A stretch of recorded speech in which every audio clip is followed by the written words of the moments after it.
विद्यार्थियों, स्वागत करती हूँ आपका मेरे YouTube channel GK special class में आपका। तो विद्यार्थियों, हम पढ़ रहे हैं भारत का इतिहास। भारत के इतिहास में हमने पिछली कक्षा में हमने पढ़े थे 19। हम पढ़ रहे हैं सिंधु घाटी सभ्यता की विशेषता और 19 पढ़ी, आज 20वीं पढ़ रहे हैं। भारत में स्वतंत्रता के बाद खोजा गया सिंधु घाटी सभ्यता का प्रथम स्थल कौन सा है? रोपड़। कौन सा है? रोपड़। फिर है सिंधु घाटी सभ्यता में सबसे पहले खोजा गया स्थल। सिंधु घाटी सभ्यता में सबसे पहले खोजा गया स्थल हड़प्पा। ये भारत में है, ये पूरी सिंधु घाटी में। फिर है हड़प्पा संस्कृति ताम्र पाषाण संस्कृतियों से भी पुरानी। हड़प्पा संस्कृति ताम्र पाषाण संस्कृतियों से भी पुरानी संस्कृति है। आपको ये सही दिख नहीं रहा है, ऊपर हेडिंग है भारत का इतिहास, रेड हो गया पूरा बोर्ड तो दिख नहीं रहा है। फिर हड़प्पा संस्कृति का उद्देश्य ताम्र पाषाणिक पृष्ठभूमि में भारतीय उपमहाद्वीप पश्चिमी उत्तर भाग में हुआ है। फिर परिपक्व हड़प्पा संस्कृति का केंद्र स्थल पंजाब है, सिंध को माना गया है। तो विद्यार्थियों, इसमें समझाने वाली कोई बात नहीं है, आप इसका स्क्रीनशॉट ले लो। मैं आपको ऐसे बता दूंगी ये विशेषता है इसमें, जैसे कि हम सारी मुंह और क्या क्या है सब कुछ पढ़ लेंगे। पूरे सिंधु घाटी सभ्यता को यहाँ से हम छान रहे हैं, तो आप ये लिखो पहले। 20वीं विशेषता है भारत में स्वतंत्रता के बाद खोजा गया सिंधु घाटी सभ्यता का प्रथम स्थल रोपड़। सिंधु घाटी सभ्यता में सबसे पहले खोजे गए स्थल हड़प्पा। हड़प्पा संस्कृति ताम्र पाषाण संस्कृतियों से भी पुरानी है। फिर हड़प्पा संस्कृति का उद्देश्य ताम्र पाषाणिक पृष्ठभूमि में भारतीय उपमहाद्वीप के पश्चिम उत्तर भाग में हुआ। फिर परिपक्व हड़प्पा संस्कृति का केंद्र स्थल पंजाब व सिंध को माना गया है। ले लिया होगा आपने स्क्रीनशॉट, चलो आगे चलते हैं। 24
नंबर विशेषता है विद्यार्थियों हड़प्पा सभ्यता का विस्तार। हड़प्पा सभ्यता का विस्तार उत्तर में जम्मू कश्मीर से लेकर दक्षिण में नर्मदा नदी के मुहान तक था, जबकि पूर्व में मेरठ यूपी से लेकर पश्चिम में मकराना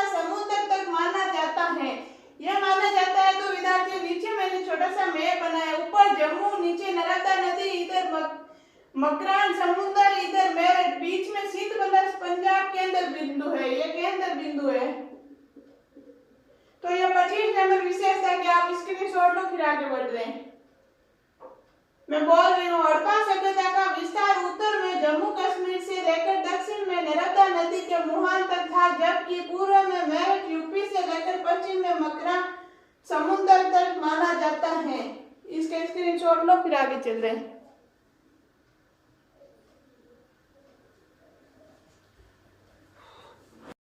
आपने स्क्रीनशॉट ले लिया होगा। अगली 26 नंबर विशेषता हड़प्पा संस्कृति का कुल क्षेत्रफल 12,99,600 वर्ग किलोमीटर है। 27 नंबर है हड़प्पा संस्कृति का महत्वपूर्ण अन्नागार या कोठार है।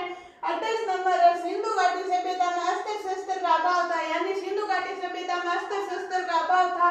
29 नंबर है हड़प्पा संस्कृति में पक्की ईंटों का प्रयोग किया गया है। 30 नंबर है सिंधु घाटी सभ्यता में मोहनजोदड़ो की जल निकासी प्रणाली उत्तम थी, यानी जल निकासी अच्छी थी, जबकि बनवाली की जल निकासी प्रणाली उत्तम नहीं थी।